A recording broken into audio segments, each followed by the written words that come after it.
En el número 10 tenim New Super Mario Bros.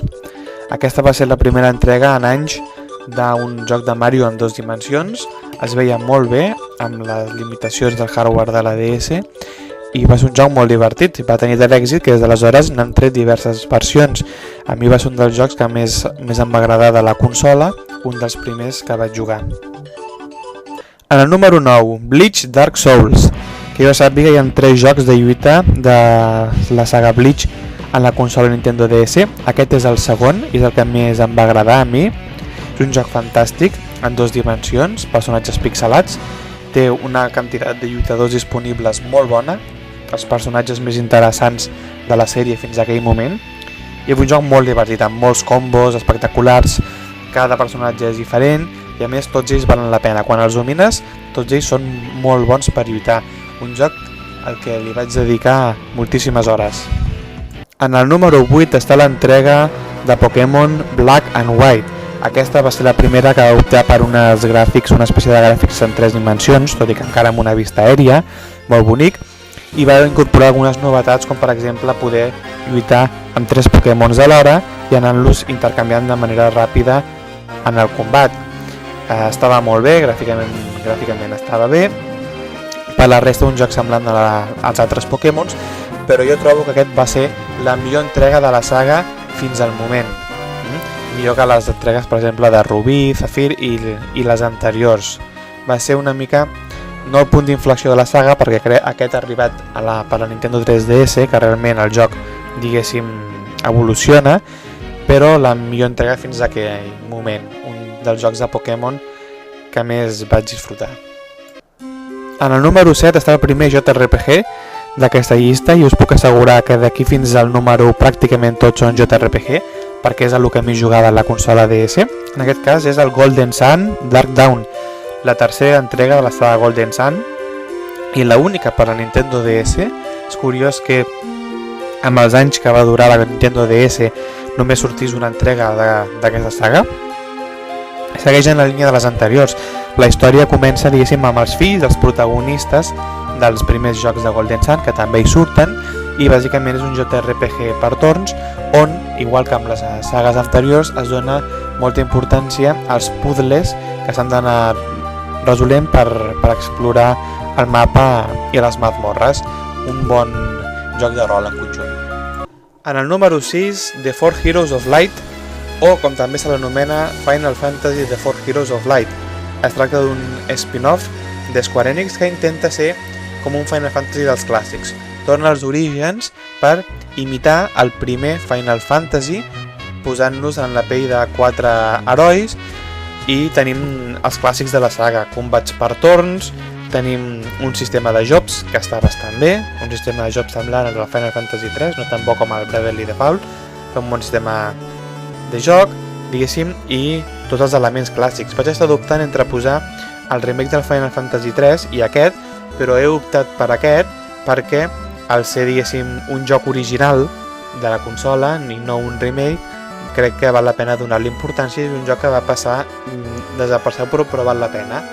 Difícil per això, però vaja, com els antics, a lo clàssic. En el número 5, un altre JRPG, però en aquest cas de Nintendo, es tracta de l'entrega de Mario & Luigi, en aquest cas Mario & Luigi Bowser's Inside Story, un joc molt interessant. Per què? El Mario & Luigi es tornen petits i es fiquen dintre del cos del Bowser. Llavors anem pel cos del Bowser en les diferents parts, interactuant amb el seu cos, i de tant en tant, en lloc de portar el Mario & Luigi, portem el Bowser. Llavors hem d'anar alternant, podem alternar entre el Bowser i el Mario & Luigi. I perquè el Bowser pugui avançar, moltes vegades nosaltres l'hem d'ajudar interactuant amb el seu cos des de dintre. Per tant, hi ha aquesta doble combinació que provoca que hi hagin uns puzzles interessants. Un joc molt divertit, segurament el millor de la saga Mario & Luigi dels que he jugat jo. En el número 4 tenim Dragon Ball Z Attack of the Saiyans. Un JRPG en tema de Dragon Ball pot ser bo, sí, si el fa Monolith Software, els autors de Xenoblade. Es tracta d'un JRPG clàssic que ens explica la història des de que en Goku guanya en cor petit pare fins que lluita amb en Vegeta, inventant-se molt de filler pel mig, i 3 components clàssics, un mapa mundi, combats per torns i sobretot destaca per un gran sistema de combat on els nostres personatges combinen atacs de punys amb ràfegues d'energia, podem canviar els lluitadors en qualsevol moment durant el combat i poden fer combos molt espectaculars entre si. A més, cada personatge es pot personalitzar una mica i fins i tot podem aconseguir que en Yamcha moli. O sigui que només per això ja mereix estar en el número 4.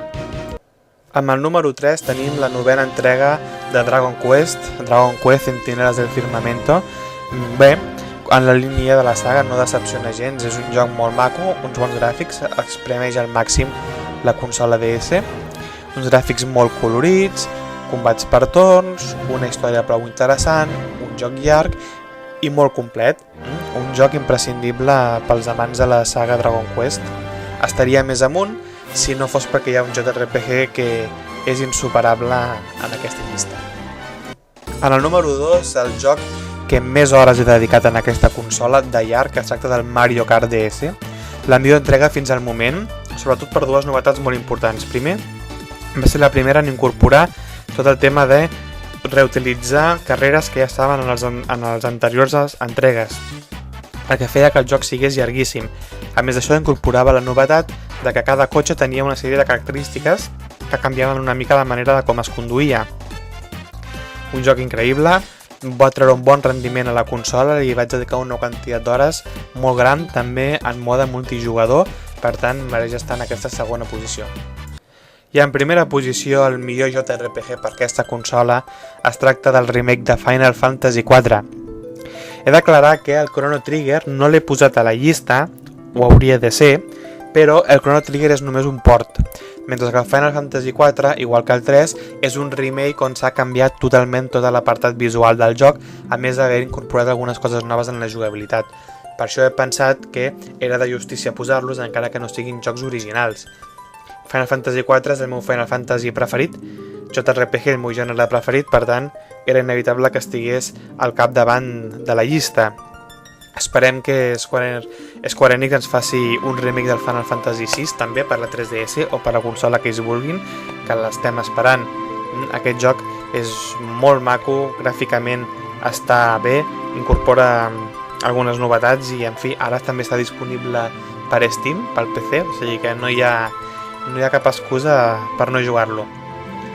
Fins aquí aquest top 10, hauria fet un top 10 de les consoles portàtils de la passada generació, però com que a la PSP pràcticament no hi vaig jugar gens, ha estat un top 10 només de jocs de la Nintendo DS. El reste us ho deixo a vosaltres.